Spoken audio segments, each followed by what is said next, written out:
सारी दुनिया ये मानती थी कि अगर आपका आईक्यू अच्छा है तो आप इंटेलिजेंट हैं और आप बहुत आगे जा सकते हैं, आप तरक्की कर सकते हैं। आप सिर्फ 12 मिनट तक अगर अपने आप को होल्ड कर लेते हैं तो 12 मिनट के बाद आपका जो रिएक्शन है वो चेंज हो जाता है। बैड स्ट्रेस बेसिकली ये है कि आप चीजों के बारे में सिर्फ सोचते हैं। क्वालिटी ऑफ लाइफस्टाइल ये है कि आपकी जिंदगी में एतदाल और एक बैलेंस हो। मैं स्ट्रेस के वर्ड को कम यूज कर रहा हूं और सेल्फ मैनेजमेंट के वर्ड को ज्यादा यूज कर रहा हूं, क्योंकि आपने मैनेज सेल्फ को करना है, स्ट्रेस को नहीं मैनेज करना। अच्छा, मैं इससे पहले कि अपने टॉपिक की तरफ आऊं, मुझे ये बताइएगा कि स्ट्रेस मैनेजमेंट, इस पे आप लोगों ने बेशुमार वीडियोस देखी होंगी। कितने लोग हैं जिन्होंने इसको अब तक यूट्यूब किया है, गूगल किया है, इसकी टेक्निक्स को पढ़ने की कोशिश की है?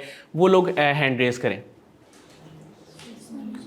अच्छा, इसका मतलब है ज़्यादा लोगों ने इस पे सर्च नहीं की। अच्छा, ये टॉपिक आज हम जो स्ट्रेस मैनेजमेंट का डिस्कस कर रहे हैं, ये इतना इंपॉर्टेंट क्यों है? पहले तो मैं इसकी इंपॉर्टेंस पे थोड़ी सी बात कर लूँ।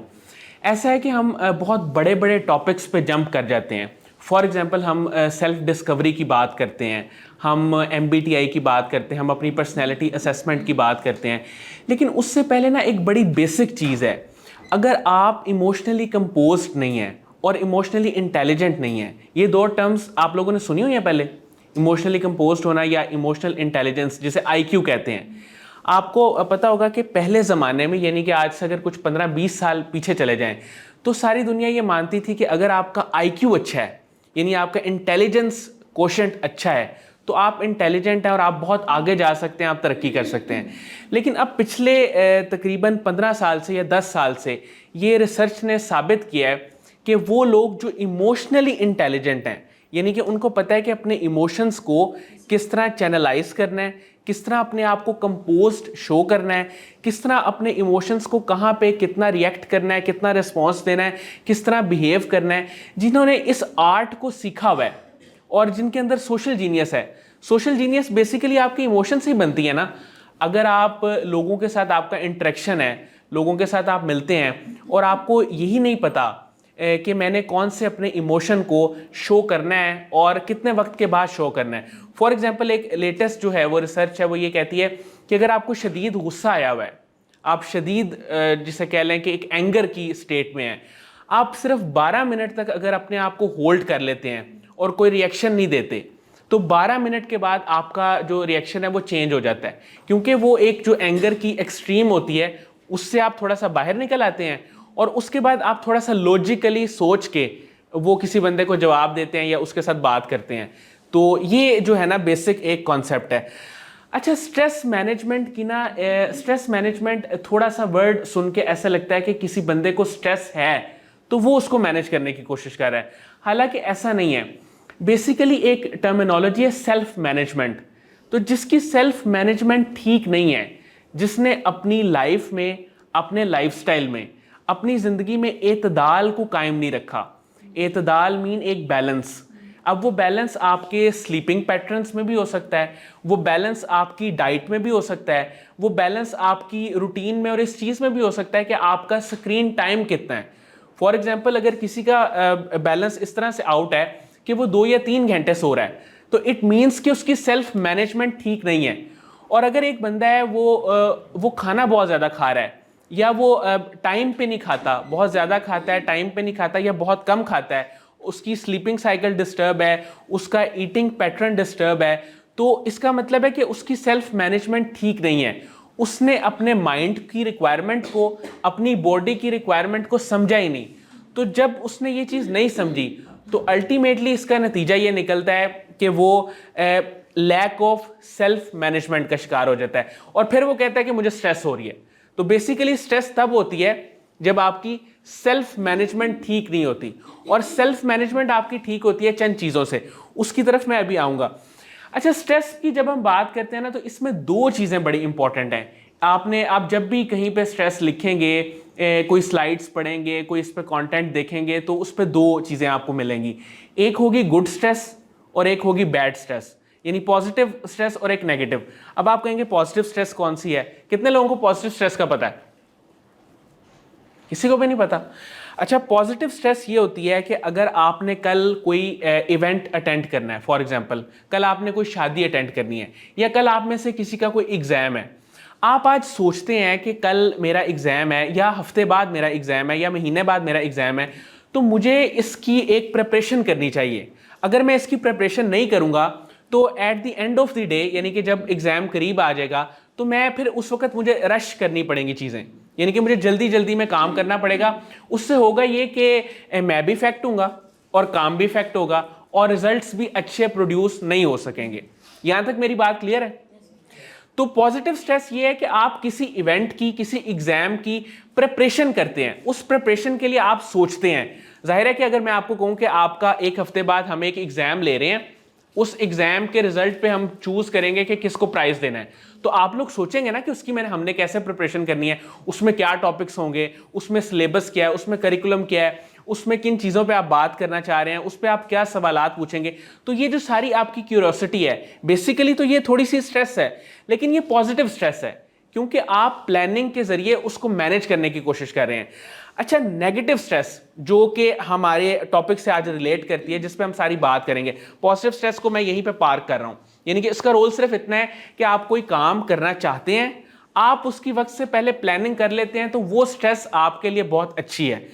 लेकिन अगर आप प्लानिंग नहीं करते और या बैड स्ट्रेस पे हम आ जाते हैं। बैड स्ट्रेस बेसिकली ये है कि आप चीज़ों के बारे में सिर्फ सोचते हैं। आपको पता है कि एक प्रॉब्लम है, आप उस प्रॉब्लम के बारे में सोच रहे हैं, लेकिन ना तो आप इस डायरेक्शन में सोच रहे हैं कि इसका हल कैसे निकले, ना आप इस डायरेक्शन में सोच रहे हैं कि ये प्रॉब्लम क्यों हुई थी, नेक्स्ट टाइम ये प्रॉब्लम ना हो, बल्कि आप सिर्फ उस पर ओवर थिंकिंग कर रहे हैं। यानी कि आप सोच रहे हैं कि ये एक प्रॉब्लम है, ये एक प्रॉब्लम है, ये एक प्रॉब्लम है, और आपने उस प्रॉब्लम को प्रॉब्लम कह कह के बहुत बड़ी प्रॉब्लम बना लिया। हालांकि अगर आप उसमें किसी एक्सपर्ट से मशवरा ले लेते, किसी टीचर से मशवरा ले लेते, किसी दोस्त से मशवरा ले लेते, तो वो आपकी प्रॉब्लम कम होते होते हो सकता है ख़त्म हो जाती। लेकिन आपने चूंकि उसको ओवर थिंकिंग में ले गए और सेल्फ मैनेजमेंट का भी आपको इशू था, उसमें हो सकता है कि जितनी मैंने अभी चीज़ें बताई हैं, डाइट की, स्लीपिंग की, आपकी डेली रूटीन की, आपका स्क्रीन टाइम बहुत ज़्यादा है। अगर आपका स्क्रीन टाइम ही 24 घंटे में से 12 घंटे है या 10 घंटे है, तो अब आपकी वो थिंकिंग एबिलिटीज़ उस तरह नहीं रहेंगी जिस तरह एक नॉर्मल बंदा सोच सकता है, जो ग्राउंड रियलिटीज़ को देख रहा है, जो अपनी एक स्ट्रेस फ्री लाइफ गुजार रहा है। अच्छा, स्ट्रेस फ्री लाइफ उस बंदे की होती है जिसका लाइफ स्टाइल अच्छा हो। अब क्वालिटी ऑफ लाइफस्टाइल ये है कि आपकी जिंदगी में एतदाल और एक बैलेंस हो। अब वो बैलेंस ऐसे आता है कि आपकी जिंदगी में स्क्रीन टाइम भी हो, 2 से 3 घंटे अगर आप मोबाइल यूज करते हैं या 2-3 घंटे आप टीवी देखते हैं या मूवीज देखते हैं, तो ये बहुत अच्छी बात है। हो सकता है आप उसमें कुछ सीखें, कुछ लर्न करें, क्योंकि अगर आप टोटली कट ऑफ कर देंगे अपने आप को इन चीज़ों से, तो फिर तो ना आप सोशली कनेक्ट रह सकते हैं व्हाट्सएप पे, फेसबुक पे, ना आप नई चीज़ों को सीख सकते हैं, ना आपको पता चलेगा कि मार्केट में क्या ट्रेंड्स चल रहे हैं, किस टॉपिक्स पे, किन टॉपिक्स पे ज़्यादा बातचीत होती है, और कुछ सीखने का मौका नहीं मिलेगा क्योंकि इनोवेशन का दौर है। तो आप जब कनेक्ट करते हैं लोगों से, तो आप बेसिकली सीखते हैं, एक इन्फॉर्मेशन आती है। लेकिन यही कनेक्ट जब आपका एक खास लिमिट से इंक्रीज कर जाए, तो वो सिर्फ फिर एक जो है ना इन्फॉर्मेशन की बम्बार्डमेंट होती है आपके ऊपर, उसमें नॉलेज नहीं रहता, वो सिर्फ एक इन्फॉर्मेशन होती है। एक न्यूज़ है, वो आपकी वो चलती जा रही है, चलती जा रही है, चलती जा रही है, उसका ना आपको कोई फायदा है ना न्यूज़ को कोई फायदा है, बल्कि शायद वो आपके माइंड पे कोई नेगेटिव इंपैक्ट क्रिएट करे। तो मैं आता हूं कि ओवर थिंकिंग उस वक्त डेवलप होती है जब आप बैड स्ट्रेस की तरफ जाते हैं और सॉल्यूशन ओरिएंटेड अप्रोच से दूर चले जाते हैं। आप सिर्फ एक प्रॉब्लम के बारे में सोच रहे हैं और उसका हल नहीं निकाल रहे। अब वो लोग जिनकी लाइफ में स्ट्रेस कम होती है, वो कौन लोग हैं? वो लोग हैं जिनकी सेल्फ मैनेजमेंट ठीक है। उसमें 2-3 चीजें तो मैंने आपको बता दी, लेकिन इसमें ना सबसे टॉप पे जो चीज है, जो कि आप लोगों ने, मैं इस चीज को गारंटी से कह सकता हूं कि 90% लोगों ने उसको एक्सपीरियंस नहीं किया, वो ये है कि जब आप अपने फ्यूचर की थिंकिंग में रहते हैं या पास्ट के किसी रिग्रेट के साथ कनेक्ट रहते हैं, उस वक्त तक आप अपने आप को नॉर्मलाइज नहीं कर सकते। आप अपने आप को नॉर्मलाइज करते ही उस वक्त हैं जब आप प्रेजेंट मूवमेंट में आते हैं। फॉर एग्जाम्पल, इस लेक्चर में इस वक्त जितने लोग बैठे हुए हैं या इस वीडियो को जितने लोग सुन रहे हैं, अगर वो इस वक्त इस बात के साथ कनेक्ट नहीं है जो मैं बात कर रहा हूं कि आप पास्ट से अपने आप को थोड़ी देर के लिए कट ऑफ करें, उसमें जो भी है अच्छा बुरा, रिग्रेट्स, जितनी भी चीजें हैं, आप थोड़ी देर के लिए उसको साइड पे रखें, फिर फ्यूचर की जो एक्स्ट्रा थिंकिंग है, एक है आपकी प्लानिंग, वो आपने प्लानिंग कर ली। अच्छा, प्लानिंग करने का भी मैं आपको एक बहुत एक प्रो टिप इस पे दे रहा हूं। वो टिप ये है कि जब आप कोई चीज लिख लेते हैं ना, फॉर एग्जाम्पल आपने एक फैसला किया, या आप दो मोबाइल फोन्स हैं या दो लैपटॉप्स हैं या दो कोई ऐसी चीजें हैं जिनका आप कंपैरिजन करना चाह रहे हैं जिसमें बहुत ज्यादा कंफ्यूजन है, आपको समझ नहीं आ रही कि ये कैमरा इसकी जो है वो स्पेसिफिकेशंस ये हैं और ये कैमरा जो है इसकी स्पेसिफिकेशंस ये हैं, तो अब मैं दोनों में से किसको चूज करूं? तो आपका माइंड बार बार उसको रीवैल्यूएट करता है, वो कहता है नहीं ये बेहतर है, अच्छा इसकी प्राइस कम है, अच्छा इसमें ये बेनिफिट ज्यादा है, अच्छा इसके पिक्सल्स, आप इसी में फंसे रहते हैं। जब आप एक दफा नोट डाउन कर लेते हैं ना, ये प्रैक्टिस आपने जिंदगी में एक दफा करनी है, जब आप एक दफा ऊपर नाम लिख के प्रोडक्ट का, चीज का, उसके बाद आप डिसाइड ये कर लेते हैं, पूरा लिख लेते हैं उसके बारे में, जो चीजें आपने जिन चीजों का कंपैरिजन करना है, तो उसके बाद आपका एक फाइनल डिसीजन आ जाता है कि ये मुझे सूटेबल है। तो वो ये होता है कि जब आप लिख लेते हैं फिर आप बार बार रिवैल्यूएट नहीं करते, आपकी ओवर थिंकिंग कम हो जाती है, वो आपका बर्डन यहां माइंड से वो पेपर पे शिफ्ट हो जाता है।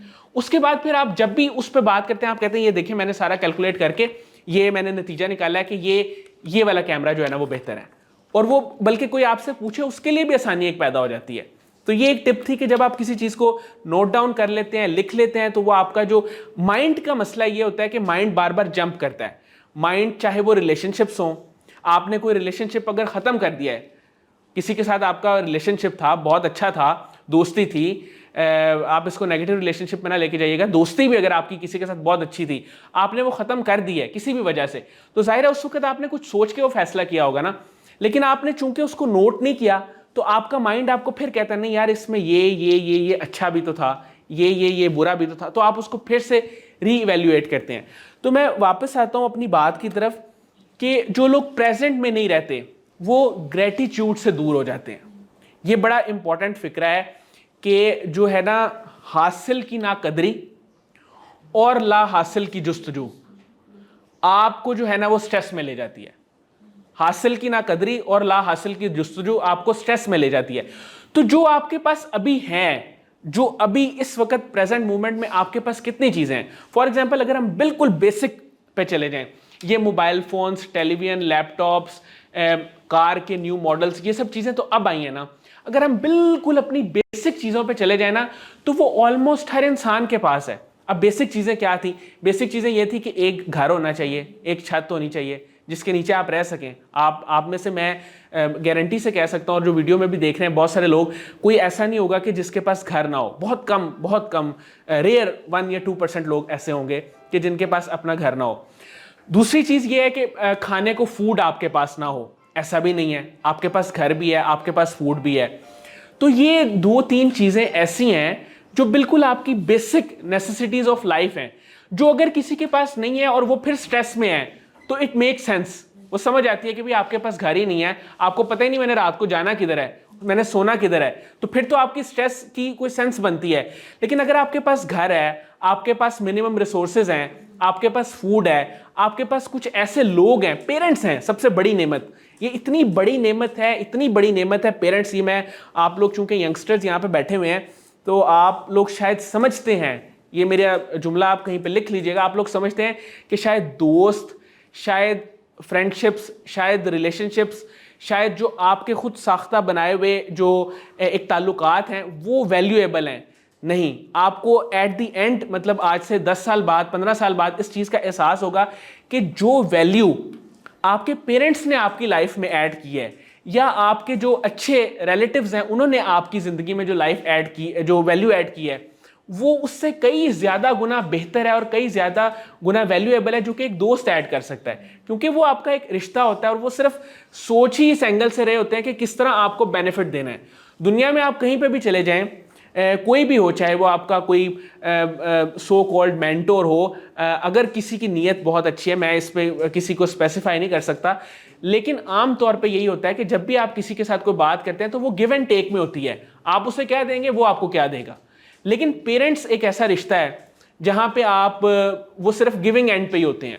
तो ग्रेटिट्यूड, एक फीलिंग ऑफ ग्रेटिट्यूड के ये जो मूवमेंट है, इसमें मैं प्रेजेंट हूं और मेरे पास क्या क्या नेमतें हैं। अच्छा, इसको काउंट करने का भी, ये भी एक अब तरीका मैं आपको बता देता हूं, क्योंकि आपने कहना है कि शायद ये राइटिंग पे इनका ज्यादा फोकस है। जब आप रोज की 10 नेमतें लिखते हैं, नोट डाउन करते हैं। अच्छा, इसका प्रैक्टिकल तरीका तो ये है कि आप एक वो छोटी सी जिसे वो कहते हैं स्टिकी नोट्स होते हैं ना, या वो शॉर्ट से जो पेपर्स होते हैं उस पे लिख के या खुद बना के कागज़ के, उस पे आप रोज़ की ना अपनी 10 नेमतें लिख के, उसमें पेरेंट्स हैं, गाड़ी है, ट्रांसपोर्ट है, पैसे हैं, फूड है, आप अपनी मर्जी के रेस्टोरेंट पे जा सकते हैं, कोई भी ऐसा काम जिसको आप समझते हैं कि जो बाकी लोग नहीं कर सकते, आपकी बॉडी है, आपकी हेल्थ है, आप सांस ले रहे हैं, आपकी ब्रीथिंग है, ये सारी चीज़ें आप 10 लिख के ना उस जार में डालें। महीने के अंदर अगर आप रोज ये प्रैक्टिस करें तो वो जार फुल हो जाएगा। तो इसका मतलब है कि आपकी जिंदगी में इतना कुछ है जिस पे आप शुक्र कर सकते हैं। लेकिन इंसान का माइंड इंसान के साथ ये करता है जब उसकी सेल्फ मैनेजमेंट नहीं होती। मैं स्ट्रेस के वर्ड को कम यूज कर रहा हूं और सेल्फ मैनेजमेंट के वर्ड को ज्यादा यूज कर रहा हूं, क्योंकि आपने मैनेज सेल्फ को करना है, स्ट्रेस को नहीं मैनेज करना, आपने मैनेज सेल्फ को करना है। तो जब आप सेल्फ को मैनेज करते हैं तो स्ट्रेस खुद ही आउट हो जाती है। तो जब इतनी ज्यादा आपके पास नेमतें हैं और एक चीज मिसिंग है, मिसाल के तौर पे एक गाड़ी का नया मॉडल आपके पास नहीं है, एक मोबाइल फोन का नया मॉडल आपके पास नहीं है, या एक कोई ऐसी चीज जो आपको बहुत पसंद है वो आपका माइंड स्टक है उसके अंदर, तो आप अपनी जो 1000 नेमतें हैं उनको आप साइड पे रख के सिर्फ उस एक चीज के बारे में सोच रहे हैं। तो मुझे ये बताएं, मेरा आपसे सवाल है कि क्या ये आपकी अपने आप के साथ ज्यादती नहीं है? तो इसमें यह है कि आपने प्रेजेंट मोमेंट में रहना है, आपने देखना है, ऑब्जर्व करना है कि आपके पास अभी क्या है, और जो है उसको आप यूटिलाइज कैसे कर सकते हैं, उसको आप काम में कैसे ला सकते हैं। अगर आज आप देखते हैं कि कासिम अली शाह फाउंडेशन का यूट्यूब चैनल है, कासिम अली शाह साहब का यूट्यूब चैनल है, तो अगर आज से 15-20 साल पहले वो ये सोचते कि मेरे पास क्या नहीं है, तो वो भी शायद एक ऑर्डिनरी पर्सन की तरह जिंदगी गुजार रहे होते। लेकिन उन्होंने ये नहीं सोचा, उन्होंने ये सोचा कि मेरे पास रिसोर्सेज क्या हैं, इन रिसोर्सेज में मैं क्या कर सकता हूं। उन रिसोर्सेज में उन्होंने यूट्यूब चैनल बनाया, उन रिसोर्सेज में उन्होंने जो एक कैमरा था उसको इस्तेमाल करके अपनी रिकॉर्डिंग स्टार्ट की। उन रिसोर्सेज से करते करते करते करते देखिए वो प्रेजेंट मूवमेंट को उन्होंने फुली यूटिलाइज किया, तो आज एक वो इदारे की शक्ल इख्तियार कर गया। फिर वो Kasim Ali Shah foundation YouTube channel, Facebook channel, और कितनी अल्लाह ताला ने बरकतें इसमें दी। तो वो उसके पीछे यही था कि मुस्तकबिल का खौफ और माजी का गिला नहीं था, बल्कि हाल में मौजूद रहते हुए एक जद्दोजहद थी, एक कोशिश थी, एक स्ट्रगल थी, एक डिलीवर करने का जज्बा था। अच्छा, इसके बाद मैं आपको बताऊंगा कि लाइफस्टाइल पे मैंने आपके साथ बात की कि अगर आप टाइम पे खाते हैं, टाइम पे सोते हैं, अपना जो स्क्रीन टाइम है उसको मैनेज कर लेते हैं, इसके अलावा बहुत सारी इसमें चीज़ें आ जाती हैं, जिस तरह आप अगर एक्सरसाइज को अपनी लाइफ में ऐड कर लेते हैं, नमाज को अपनी लाइफ में ऐड कर लेते हैं, क्योंकि नमाज एक आपके अंदर ना पंक्चुअलिटी क्रिएट कर देती है कि आपको पता होता है कि टाइम पे मैंने इस टाइम पे ये नमाज पढ़नी है। तो अगर कोई स्ट्रेस की फेज से भी आप गुजर रहे हो, तो जब आप वजू करते हैं, वो एक एक्टिविटी में इन्वॉल्व होते हैं। आपको पता है नमाज एक पूरी कह लें कि इसको इस पर रिसर्च है कि ये एडवांस फॉर्म ऑफ योगा है।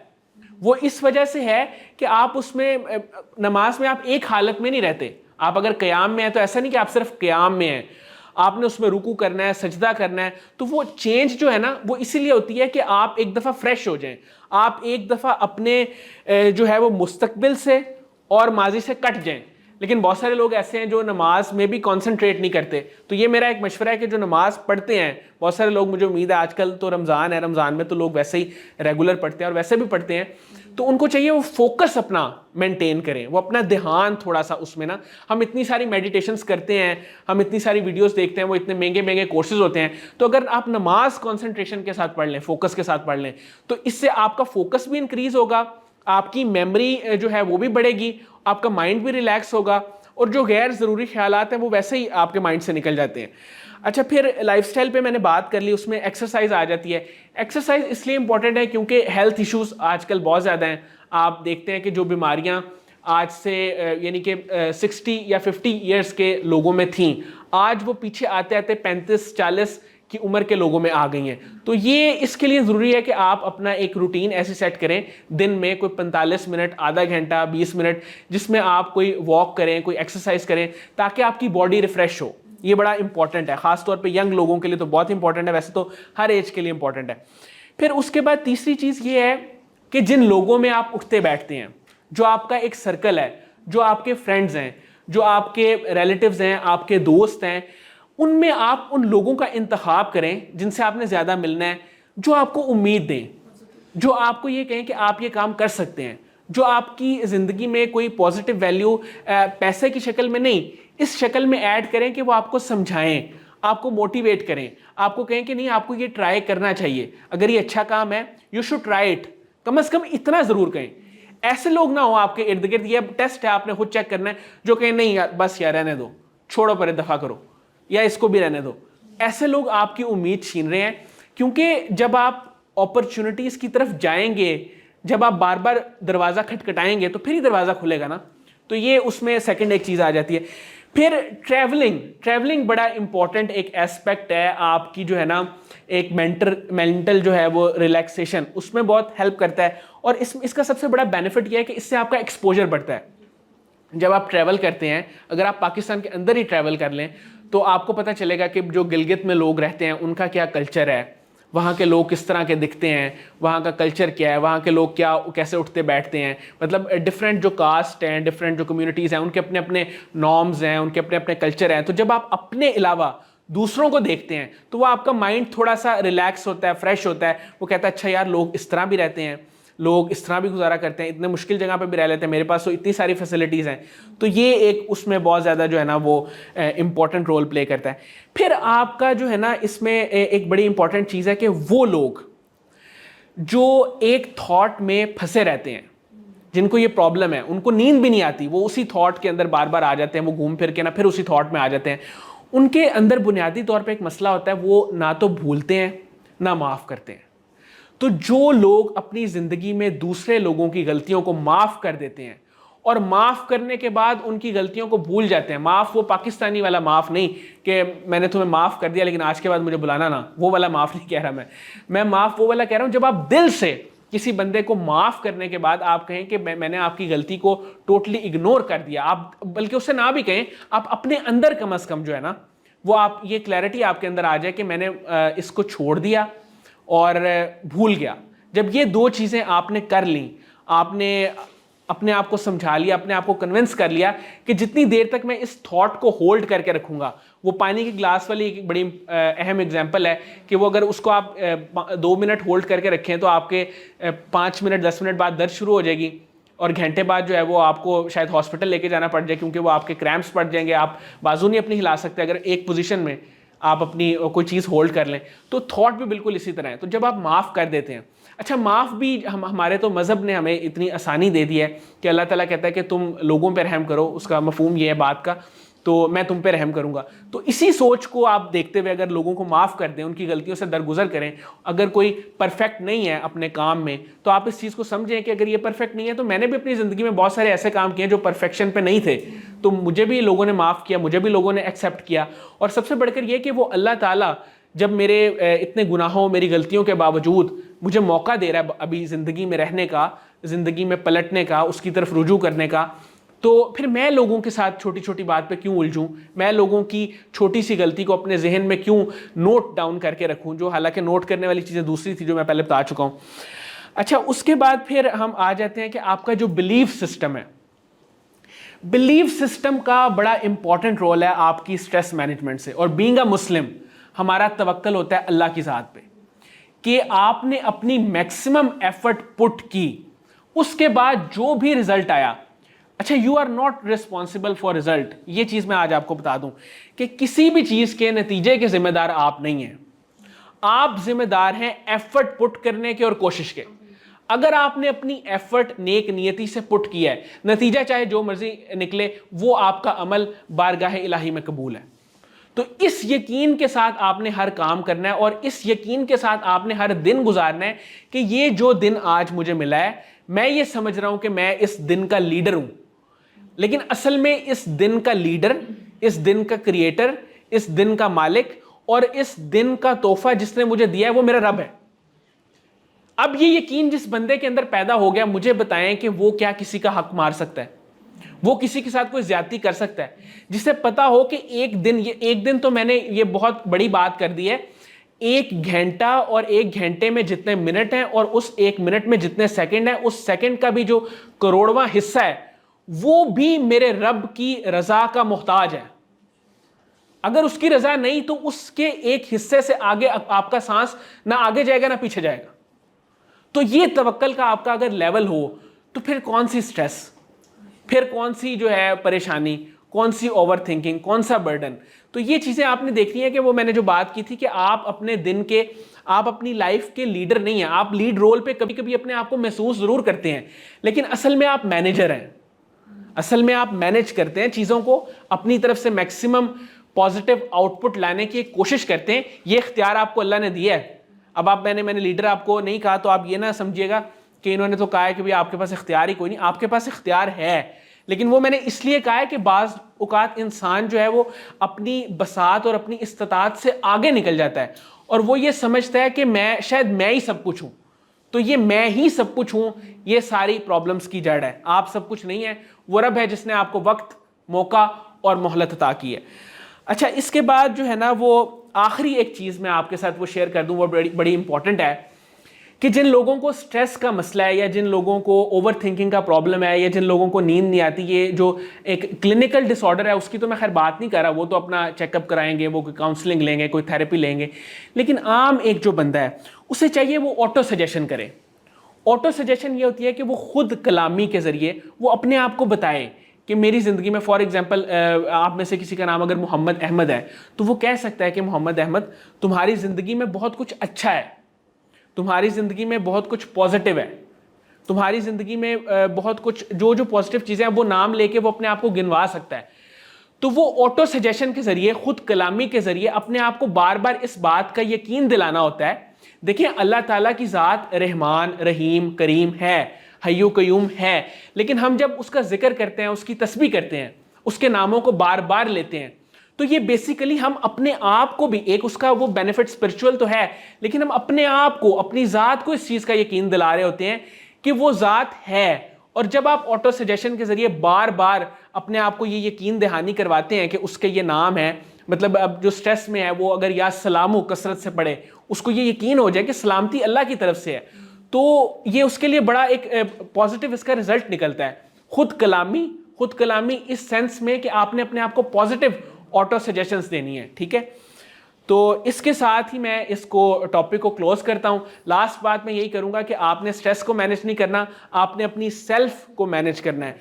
और जो अपनी सेल्फ को बेहतर अंदाज में मैनेज कर लेता है, अपनी बॉडी को, अपने माइंड को, अपने टाइम को, अपनी ड्रेसिंग को, अपने खाने को, इन सब चीज़ों को जो सही तरीके से मैनेज कर रहा है और एक टाइम रूटीन को फॉलो कर रहा है, उसकी ज़िंदगी में स्ट्रेस के आने के चांसेस बहुत कम है, बल्कि ना होने के बराबर हैं। बल्कि आपने अपनी ज़िंदगी में कई ऐसे लोग भी देखे होंगे जिनकी ज़िंदगी में बड़े से बड़ा हादसा भी हो जाए, लेकिन उनकी एक रूटीन चल रही होती है और वो अपनी रूटीन के मुताबिक चल रहे होते हैं, वो उसी टाइम पे सो जाते हैं, वो उसी टाइम पे उठ जाते हैं। कभी कभी हमें लगता है कि यार ये लोग शायद इमोशनल नहीं है, वो इमोशनल नहीं होते। ये एक अल्लाह का इनाम होता है कि जब आप अपने आप को, क्योंकि आप अल्लाह ताला की बेहतरीन मखलूक हैं, तो जब आप अपने आप को वाकई बेहतरीन मखलूक समझ के बेहतरीन मखलूक की तरह ट्रीट करते हैं और अपने आप को वही चीज़ें देते हैं जो पॉजिटिव हैं, पॉजिटिव खाना, positive time, positive thinking, positive सोच, फिर उसके बाद अल्लाह पे मुकम्मल यकीन, और फिर जो मैंने बताया कि आप तस्बीह करते हैं, अल्लाह का जिक्र करते हैं, उससे आपके अंदर एक ये चीज़ डेवलप होती है कि मेरा रब अल्लाह ही है और मैंने बिल आखिर उसी के पास जाना है, तो आपकी ज़िंदगी में स्ट्रेस ख़त्म हो जाता है। किसी का कोई सवाल यहाँ पे? Thank you so much. किसी का कोई क्वेश्चन, कोई बात, किसी की कोई सिचुएशन? जी, आप। वो लोग जो नेगेटिविटी मतलब शो करते हैं, एवरी टाइम दे पॉइंट आउट नेगेटिव व्यूज। अच्छा, इसमें ये है कि वो नेगेटिविटी शो करते हैं ना, आपने अपने आप को इतना पॉजिटिव करना है कि आपकी पॉजिटिविटी उनकी नेगेटिविटी से इंक्रीज हो जाए।